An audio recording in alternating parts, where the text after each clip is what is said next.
উপকরণ দেখে সবাই বুঝতেই পারছো আজকে কি রান্না হবে। হ্যাঁ, আজকে আমি বানাবো বিরিয়ানি।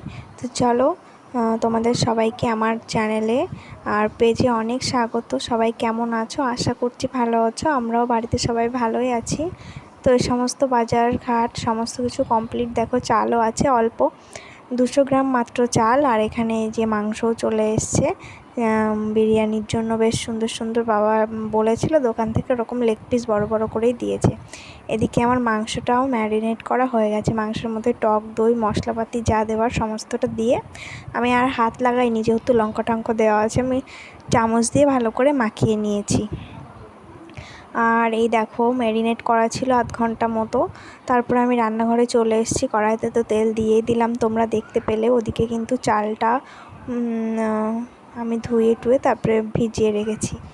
আর এবার আমি কি বানাবো বলো তো? বেরেস্তা। আমার মনে হলো সারা বিরিয়ানি বানানোর মধ্যে বেরেস্তা বানানোটাই বেশি টাইম লাগে আর দম দেওয়া। তো যাই হোক, আমি এবার ফার্স্ট বানাচ্ছি আমার লাইফে বিরিয়ানি। জানি না কেমন হবে, যেরকমই হোক না কেন।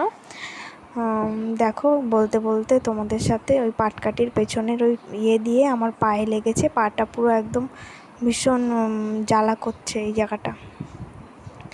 আর বেরেস্তার কালারটা কিন্তু চেঞ্জ হয়ে গেছে, মানে পেঁয়াজের যে কালারটা ছিল।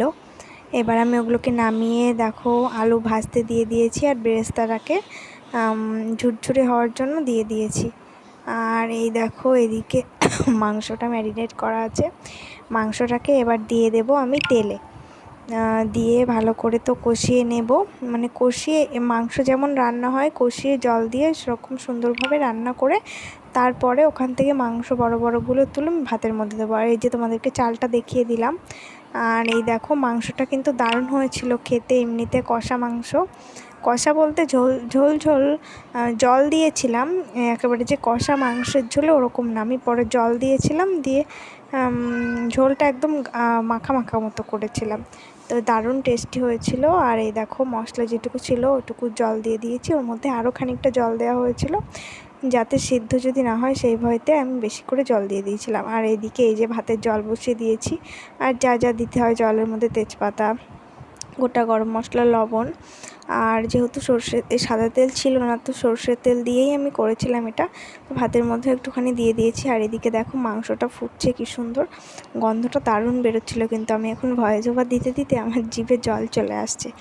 তো যাই হোক, তোমরা কারা কারা বিরিয়ানি খেতে ভালোবাসো কমেন্ট করে জানিও। আমি কিন্তু ভীষণ ভালোবাসি, আমার খুব ফেভারিট।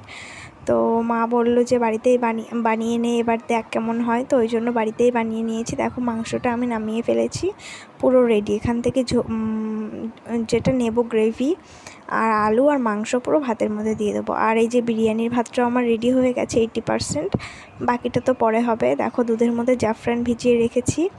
আর এবার আমি লেয়ার দেব।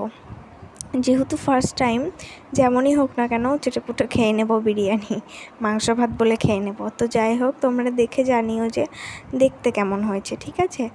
আর এই যে দেখো, মাংস লেয়ার দিয়ে ভাত দিয়ে দিয়েছি। তারপরে ভাতের উপরে এই বিরিয়ানির মধ্যে যে বেরেস্তাটার সঙ্গে যে ভাতটা পড়ে না গালে, ওটা আমার দারুণ লাগে। তো একটা ডিম সিদ্ধ দিয়েছি, মা খাবে না, আমার জন্য আমি দিয়েছি। আমি আবার বিরিয়ানিতে ডিম সিদ্ধ হলে আমার দারুণ লাগে। তো ঘি মশলা টশলা যা দেওয়া, কেওড়া জল, গোলাপ জল, যা দিতে হয় সমস্ত কিছু দিয়ে, আবার ভাত দিয়ে লেয়ার দিয়ে সুন্দর করে আটা দিয়ে হাঁড়ির মধ্যে দিয়েছিলাম। মুখটা বন্ধ করে কড়াইয়ের মধ্যে বসিয়ে দিয়েছি। কড়াইয়ের মধ্যে জল দেওয়া আছে, ডিরেক্ট উনুনের উপর বসাইনি। তো কড়াইয়ের উপরে জল দিয়ে তারপরে হাঁড়িটা ওর উপরে বসিয়ে দিয়েছি। ওরকম মাপের গামলা ছিল না যে উনুনে করব, ওই জন্য হাঁড়ির মধ্যেই করা হলো। আর এই দেখো, আমি 20 মিনিট পরে নামিয়েও ফেলেছি। বিরিয়ানিটা খেতে মোটামুটি হয়েছিল, গন্ধটা একটু কম বেরোচ্ছিলো। জাস্ট এই হচ্ছে ফাইনাল লুক। ভালো থেকো সবাই, সুস্থ থেকো, বাই, দেখা হবে।